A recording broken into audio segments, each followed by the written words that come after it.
Bonjour, je dénonce souvent les menaces totalitaires de la prétendue intelligence artificielle ramollisseuse de cerveau.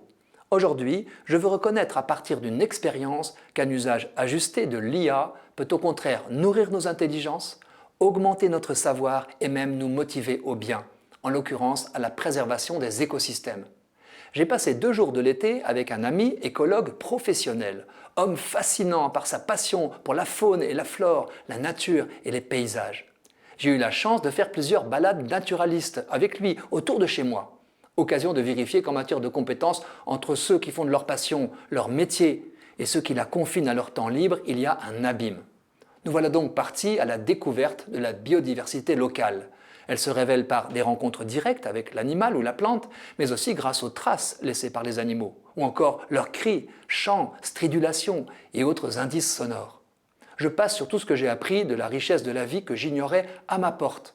Un point m'a fasciné.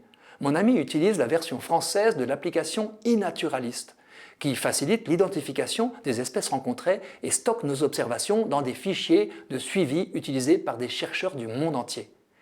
Il suffit de poster nos photos sur ce site. L'IA nous propose alors immédiatement des noms, selon ce que l'image, sa géolocalisation et sa datation rendent vraisemblable. Soit nous indiquons l'espèce, car nous la connaissons déjà, ou qu'il n'y a pas photo, si vous me permettez l'expression. Soit nous approuvons juste un genre et laissons les spécialistes préciser l'espèce, ou en débattre, car il y a parfois débat. J'ai peur de vous perdre si je vous raconte à quel point, depuis le passage de mon ami, je me suis intéressé, grâce à ce site, aux toutes petites bêtes, punaises, fourmis, mouches. Le fameux site propose des cartes qui indiquent où et quand d'autres observateurs ont vu la même espèce. Ayant photographié une grande guêpe maçonne que le réchauffement climatique a fait remonter jusqu'à nous, je suis allé voir le détail de son extraordinaire mode de vie.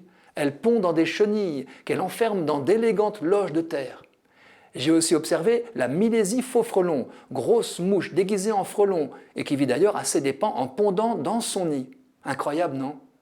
Ayant créé mon espace sur ce site, je vais pouvoir, année après année, vérifier la présence de ces espèces, leur jour d'apparition, l'arrivée de nouvelles venues.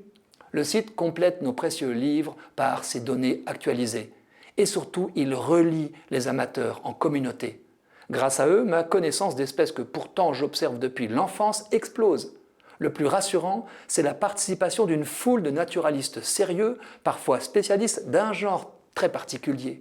Ils corrigent nos erreurs d'identification et utiliseront les données que nous leur fournissons innocemment pour leur recherche et le suivi de la biodiversité. L'existence de ce site a décuplé ma motivation à laisser en jachère une partie du jardin pour les insectes et autres animaux. iNaturalist avec un i pour commencer et sans e pour finir est donc une bonne nouvelle.